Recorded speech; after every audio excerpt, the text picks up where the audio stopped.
Hello and good evening everyone. 10th class के students, आपके लिए एक बहुत बड़ी अपडेट है। जिस चीज का आप काफी समय से इंतजार कर रहे थे, जी हां, मैं बात कर रहा हूं आपकी डेट शीट की। सीबीएसई ने अभी कुछ देर पहले आपकी डेट शीट को अपलोड किया है। देखिए बच्चों, जो हमारे एजुकेशन मिनिस्टर हैं डॉक्टर रमेश पोखरियाल जी, उन्होंने अभी कुछ देर पहले एक ट्वीट की हेल्प से आपकी डेट शीट को रिवील किया है। तो डेट शीट को जानने से पहले बच्चे, मेरा नाम है अजय जागलान। अगर आप द पाथ फाइंडर्स पर नए हैं तो पाथ फाइंडर्स को सब्सक्राइब करना बिल्कुल ना भूलें और बेल आइकन को प्रेस जरूर कर लें। आज की इस वीडियो लेक्चर में आपको डेट शीट के बारे में सब कुछ जानने को मिलेगा। आपके डेट का एग्जाम्स कब से स्टार्ट हैं, टाइमिंग क्या होगा, इंस्ट्रक्शन क्या है, सब्जेक्ट कोड क्या है और सब्जेक्ट का नाम क्या है बच्चे। आज की इस वीडियो लेक्चर में आपको बहुत कुछ जानने को मिलेगा। A lot to know, a lot to discuss as always. But before we begin, अगर आप द पाथ फाइंडर्स पर नए हैं तो पाथ फाइंडर्स को सब्सक्राइब करना बिल्कुल ना भूलें और बेल आइकन को प्रेस जरूर कर लें। तो जो आपकी डेट शीट है बच्चों 10th क्लास के स्टूडेंट्स, वो कुछ इस प्रकार से है। देखो डेट शीट में बच्चों, जैसा आप सबको स्क्रीन पर दिख भी रहा होगा, डेट दिया गया है, डेट और टाइम भी दी गई है, साथ में सब्जेक्ट कोड भी है और सब्जेक्ट का नाम भी है। तो वो डेट शीट कुछ इस प्रकार से बच्चों, देखो जो आपके एग्जाम्स हैं वो स्टार्ट हैं 4 मई 2021 से, ठीक है। और जो टाइमिंग होगा एग्जाम्स का वो कुछ इस प्रकार से है बच्चों, 10:30 बजे से एग्जाम स्टार्ट होगा आपका, और जो टाइमिंग होगी वो होगी 1:30 PM तक के बच्चे। तो जो आपका सब्जेक्ट कोड है 013 उड़िया लैंग्वेजेस, सबसे पहले जो लैंग्वेजेस के एग्जाम्स हैं वो हो रहे हैं, ठीक है। 015 पर आपका कन्नड़ है, 026 पे आपका लेप्चा है। फिर जो 6 तारीख का एग्जाम है 6 मई, ठीक है, वीरवार का दिन है 2021 पे। टाइमिंग वही 10:30 से 1:30 बजे तक का। सब्जेक्ट कोड आपका 184 इंग्लिश लैंग्वेज का एंड लिटरेचर का। जिन बच्चों के पास इंग्लिश लैंग्वेज है या लिटरेचर में है वो इस एग्जाम को अटेम्प्ट करेंगे। फिर आपका मंडे को एग्जाम है, वो तारीख है बच्चे 10 मई की, ठीक है। सेम टाइमिंग बिल्कुल वही सेम रहेंगी और सब्जेक्ट कोड है आपका 002 और 085। ये आपका हिंदी कोर्स ए और हिंदी कोर्स बी का है, ठीक है। उसके बाद ट्यूसडे को, मंगलवार को, यानी 11 मई को टाइमिंग फिर से वही सेम। उस एक दिन बच्चे आपके काफी सारे एग्जाम्स हैं, 003, 005, 006, 023, 099, 136 और 254। मेनली यहाँ पर उर्दू लैंग्वेज है, बंगाली लैंग्वेज है, तमिल है, पर्शियन है, भाषा मलयालू है, थाई लैंग्वेज है, और जो आपकी एलिमेंट्री बुक के और आपकी, ठीक है, ये आपकी ACCY लैंग्वेज जो भी है आपका, ये आपका वो इस दिन एग्जाम होगा। मतलब 11 तारीख को काफी सारे लैंग्वेजेस के एग्जाम है। मतलब आप नोट करके चलना बच्चों, जो आपके डेट ऑफ जिस दिन से आप एग्जाम स्टार्ट हो रहे 4 मई से लेके 11 तारीख तक यहाँ पर, या फिर 11 से लेके 12 तक बच्चे, काफी दिन मतलब आपके लैंग्वेजेस के एग्जाम चलेंगे। फिर जो वीरवार का दिन आता है 12 मई का दिन, उस दिन आपके पंजाबी और जर्मन का एग्जाम है। सब्जेक्ट कोड यहाँ पर 004 020 जर्मन भाई, ठीक है। उसके बाद फिर से वीरवार को 13 मई को बच्चे आता है आपका एग्जाम मलयालम का, फ्रेंच का, रशियन का, उर्दू कोर्स बी का, ठीक है, जिसका कोड होगा यहाँ पर 303 कोड होगा हमारे पास। उसके बाद बच्चों याद रखना 15 मई से अभी तक आपके 4 मई से लेके 13 मई तक आपके लैंग्वेजेस के एग्जाम हैं, या फिर आपके जो वोकेशनल एग्जाम्स हैं वो यहां पर चल रहे होंगे, ठीक है। उसके बाद 15 मई को शनिवार के दिन, याद रखना 15 मई शनिवार के दिन से आपके जो कंपलसरी एग्जाम्स हैं, कंपलसरी सब्जेक्ट्स हैं, उनके एग्जाम स्टार्ट होंगे, ठीक है। टाइमिंग फिर से वही है। सबसे पहला और सबसे इंपॉर्टेंट सब्जेक्ट आपका साइंस का, ठीक है। कोड यहां पर 086 साइंस थ्योरी एग्जाम होगा, ठीक है, या फिर साइंस का विद प्रैक्टिकल 090 वाला एग्जाम होगा, तारीख 15 मई को भाई, ठीक है। आप देख लेना अपने स्कूल टीचर से बात करके बच्चों कि आपके पास साइंस का थ्योरी वाला है या फिर विद प्रैक्टिकल वाला सब्जेक्ट आपके पास है 10th क्लास में। उसके बाद एक दिन छोड़ के 16 की छुट्टी है, संडे है भाई, छुट्टी होगी ही। फिर मंडे को 17 मई को पेंटिंग का एग्जाम है 049 सब्जेक्ट जो, ठीक है, कई बच्चों के पास है, काफियों के पास होगा नहीं, तो याद रखना जो आपकी जो 17 को है उस दिन पेंटिंग का एग्जाम होगा। फिर बच्चों उसके बाद जो एनसीसी के बच्चे हैं, ठीक है, गुरुंग के बच्चे हैं, या फिर जिनके पास म्यूजिक है, हिंदुस्तानी म्यूजिक है, वोकल म्यूजिक है, काफी सारे म्यूजिक्स के एग्जाम हैं 18 तारीख को बच्चे, ठीक है। कोड जिनके 076 132 032 034, 035 और 036 बच्चे। उसके बाद आता है आपका 20 मई का एग्जाम, ठीक है, 064 होम साइंस का। मेनली बहुत काफी सारे बच्चों के पास ये सब्जेक्ट होता नहीं है, पर याद रखना बच्चों, आपका 15 तारीख के बाद, 15 को साइंस का जो एग्जाम होगा, उसके बाद 5 दिन की छुट्टी या 6 दिन की छुट्टी के बाद 21 मई को शुक्रवार के दिन आपका इंपॉर्टेंट सब्जेक्ट जो बच्चों ने चूज किया हुआ है, या फिर मैथ्स बेसिक है उनके पास, या फिर स्टैंडर्ड में चूज किया हुआ है। अगर आपके पास स्टैंडर्ड है मैथ का, स्टैंडर्ड मैथ आपने चूज कर रखा है 10th क्लास में, तो उसका सब्जेक्ट कोड है यहां पर 041। स्टैंडर्ड के लिए 041 है, और जिसने बेसिक्स चूज कर रखा है उसके लिए 241 है। तो वो एक ही दिन है बच्चे, ठीक है, एग्जाम वो एक ही दिन होगा। पर आपके पास याद रख लेना, फिर से स्कूल टीचर से बात कर लेना, या आपको पता भी होगा 10th क्लास से पहले 9th में रजिस्ट्रेशन के टाइम पर, कि आपने मैथ्स कौन सा चूज किया था, standard whether it is basics, ठीक है। मतलब 15 के बाद 21 का आपका कोई एक मेन एग्जाम है। उसके बाद बात की जाए बच्चे 22 को फिर से कुछ आपके पास जापानीज लैंग्वेज का एग्जाम है, ठीक है, बिजनेस का, एलिमेंट्री बिजनेस है, कुछ एग्जाम्स आपके पास, ठीक है, कर्नाटिक म्यूजिक का है।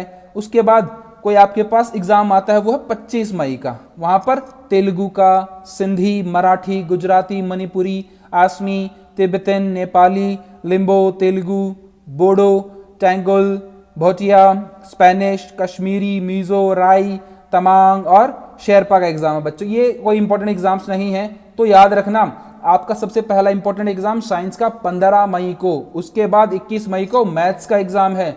उसके बाद आता है बच्चों फिर से 21 के बाद 27 को एक मेन एग्जाम। मतलब आपको 6 दिन का टाइम मिलता है प्रैक्टिस करने के लिए, नेक्स्ट एग्जाम के लिए, जो आपका एक इंपॉर्टेंट सब्जेक्ट है। टाइमिंग फिर से वही बच्चों, 10:30 बजे से लेके 1:30 PM तक की, ठीक है। सब्जेक्ट कोड है आपका यहाँ पर 087, सब्जेक्ट का नाम है जिससे बच्चे बहुत ज्यादा खौफ खाते हैं, और जो एक आसान सब्जेक्ट है सोशल साइंस का बच्चे, SST का, ठीक है। तो आपको 6 दिन मिलते हैं यहाँ पर प्रिपरेशन करने के लिए। 27 मई का एग्जाम है। उससे पहले बात की जाए तो 21 मई का आपका मैथ्स का एग्जाम था, तो 6 दिन आपके पास काफी टाइम मिलता है आपको रिवाइज करने के लिए। उसके बाद अगर आप लोगों ने, आपके पास 402 कोड जो आपका एक स्किल कोर्स है बच्चे, इंफॉर्मेशन टेक्नोलॉजी का, ठीक है, जिसको हम मेनली IT भी कहते हैं, ठीक है, ये एक आपके पास एडिशनल सब्जेक्ट है, और इसका एग्जाम होगा 29 मई को। याद रखना 29 मई को 50 नंबर का थ्योरी का एग्जाम होगा, 50 मार्क्स का आपका प्रैक्टिकल पहले ही हो चुका होगा, ठीक है। जिसके पास 402 है, 406 है, 417 है, तारीख बच्चे वही सेम 29 मई। 27 के बाद काफी सारे बच्चों के पास इंफॉर्मेशन टेक्नोलॉजी 402 सब्जेक्ट है, तो 27 के बाद आपका नेक्स्ट जो थर्ड एग्जाम होगा, फोर्थ एग्जाम इंपॉर्टेंट सब्जेक्ट का, वो होगा आपके पास 27 मई को, इंफॉर्मेशन टेक्नोलॉजी का बच्चे। उसके बाद हम बात करते हैं कुछ और स्किल कोर्सेज की, जो 31 मई को है, जैसे रिटेल का है, सिक्योरिटी का है, ऑटोमेटिव का है, ठीक है, इंट्रोडक्शन ऑफ फाइनेंस मार्केट का है, ब्यूटी वेलनेस का है, agriculture, food production, front office operations, banking and insurance, marketing and sales, health care, apparel, media, multi skill found courses. ये सब एग्जाम्स होंगे 31 मई के, ठीक है बच्चों। मतलब 27 के बाद 29 का IT का एग्जाम, उसके बाद फिर से 31 की छुट्टी। काफी बच्चों जिनके पास सब्जेक्ट्स नहीं है तो उनके लिए यहाँ पर छुट्टी का दिन होगा। फिर आपके पास अगर कुछ बच्चों ने IT चूज कर रखा है, या फिर उसकी जगह पर एडिशनल में आपने संस्कृत चूज कर रखा है, तो संस्कृत का एग्जाम होगा 2 जून का, ठीक है, टाइमिंग वही, और संस्कृत का कोड है बच्चे 122, ठीक है। साथ में उसी दिन अरेबिक का एग्जाम भी है, जिसका कोड है 016 बच्चे। उसके बाद 7 जून को जिसके पास कंप्यूटर एप्लीकेशन कोड जिसका 165, याद रखना, जिसके पास 402 IT है तो उसके पास 165 कंप्यूटर एप्लीकेशन नहीं होगा। मतलब 7 जून की भी छुट्टी यहां पर, जिसके पास कंप्यूटर एप्लीकेशन नहीं है। मतलब 29 के बाद 7 जून तक आपके लिए कोई एग्जाम नहीं है, अगर आपके पास वो आपने IT सब्जेक्ट चूज कर रखा है तो। उसके बाद बच्चों देखो, ये थी आपकी डेट शीट। तो आपके मेन सब्जेक्ट्स यहां पर मैं फिर से एक बार दिखा देता हूं बच्चों, आपको देख के चलना बच्चों। सबसे पहला एग्जाम आपका साइंस का एग्जाम होगा 15 मई को, ठीक है। उसके बाद अगर आपने चूज कर रखा है मैथ्स का एग्जाम, तो 21 मई को इंपॉर्टेंट सब्जेक्ट मैथ्स का एग्जाम है, स्टैंडर्ड और बेसिक दोनों यहां पर हैं। उसके बाद बच्चों देखो, उसके बाद आपके पास आता है बच्चे सोशल साइंस का एग्जाम 27 मई को। फिर 29 मई को IT का एग्जाम आता है आपका 2 का बच्चे, ठीक है। उसके बाद बच्चों आपके पास संस्कृत है, कंप्यूटर एप्लीकेशन है, तो 2 और 7 जून को उसका एग्जाम है। याद रखना बच्चों, यहां पर देखो मैं आपको दिखा देता हूं, इंग्लिश का एग्जाम भी है आपके पास, वो आपका 6 मई से है, ठीक है। मतलब आपके बेसिकली जो एग्जाम स्टार्ट हो रहे हैं वो हो रहे हैं 6 मई से, ठीक है। 4 मई का बहुत कम बच्चों का मिलेगा, 6 मई से लेके आपके एग्जाम मैक्सिमम खत्म हो जाएंगे 29 जो आपके पास 29 मई तक। जिन बच्चों के पास कुछ और सब्जेक्ट्स हैं तो वो आगे हमारे पास जो लास्ट डेट है जून की, वहां तक वो चले जाएंगे बच्चे, ठीक है। साथ में देखो यहां पर जो लास्ट डेट होगी हमारे पास एग्जाम्स की वो 7 जून तक की है बच्चे, ठीक है। तो आपके पास काफी टाइम मिलता है आपको प्रिपेयर करने के लिए। और कुछ यहां पर इंस्ट्रक्शन दी गई है बच्चे, वो इंस्ट्रक्शन आपको मैं बता देता हूं, आपको क्लियर हो जाएंगी। कहता है duration of time of each paper has been indicated in the date sheet. Date sheet में आपको टाइम भी बता रखा है और डेट भी बता रखा है, डे भी बता रखा है, सब्जेक्ट कोड के साथ आपको प्रॉपरली एक्सप्लेन की गई है डेट शीट। कहता है however duration of time for each subject paper as given on question paper be followed meticulously. कहता है कि जो सब्जेक्ट का पेपर है वो साथ में आपको बताया गया है, ठीक है। Answer book would be distributed to candidate between 10 AM to 10:15 AM। आपका एग्जाम 10:30 बजे स्टार्ट होगा, पर आपको जो आंसर शीट है वो पहले 15 मिनट 10 बजे से लेके 10:15 तक आपको आंसर शीट आपकी मिल जाएगी बच्चे, ठीक है। उसके बाद कहता है आप अपने कुछ पर्टिकुलर्स आप उसको बुक को फिल कर सकते हैं बच्चे, जो आंसर शीट आपको मिलेगी। याद रखना सिर्फ नाम, रोल नंबर, क्लास, जो डिटेल्स आप फिल करते हैं सबसे फ्रंट पेज पे, आप उसको अच्छे से ध्यान से फिलअप कर सकते हैं, ठीक है। आगे कहता है बच्चे particular shall be checked and signed by assistant superintendents. जो क्लास में आपके इन्विजिलेटर्स होंगे वो आपकी फाइल को, जो आपके पास आपकी शीट है उसको चेक करेंगे और उस पर सिग्नेचर कर देंगे उन 15 से 20 मिनट में या फिर एग्जाम स्टार्ट होने के बाद भी। आगे कहता है बच्चे question paper will be distributed at 10:15 AM। आपको एग्जैक्ट 10:15 बजे मतलब एग्जाम से 15 मिनट पहले आपको क्वेश्चन पेपर मिल जाएगा। उसके बाद कहता है कि उस 10:15 से लेके 10 साढ़े 10 के बीच में 15 मिनट में आपको क्वेश्चन पेपर रीड आउट करना है। क्वेश्चन पेपर को रीड करना है, क्वेश्चन किस प्रकार से है क्वेश्चन पेपर। आपको पेपर स्टार्ट नहीं करना है, पेपर स्टार्ट आपका होगा एग्जैक्ट 10:30 बजे, ठीक है।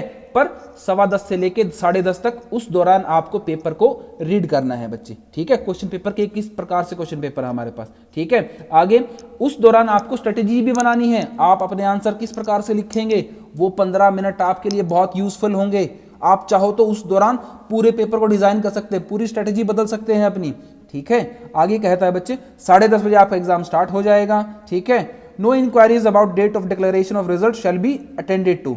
तो उस दौरान कोई भी आपकी जो क्वेरीज होगी रिजल्ट की उस दौरान नहीं होगी बच्चे, ठीक है। और कुछ फर्दर अपडेट्स होंगी तो वो आप सीबीएसई की जो वेबसाइट है ऑफिशियल वेबसाइट www.cbse.nic.in, तो वहां पर आप अपडेट्स के लिए चेक इन कर सकते हैं। फिर भी कोई रेगुलर अपडेट होगी तो वो मैं आपको पूरे के पूरे वीडियो लेक्चर की हेल्प से या फिर अब इस वीडियो की हेल्प से आप सब तक मैं प्रोवाइड करता रहूंगा बच्चे, ठीक है। या यहाँ पर हमारे पास जो सिग्नेचर हैं कंट्रोलर ऑफ एग्जामिनेशन, ठीक है, ये संयम भारद्वाज जी हैं। तो 2 फरवरी को आपकी डेट शीट आ चुकी है बच्चे।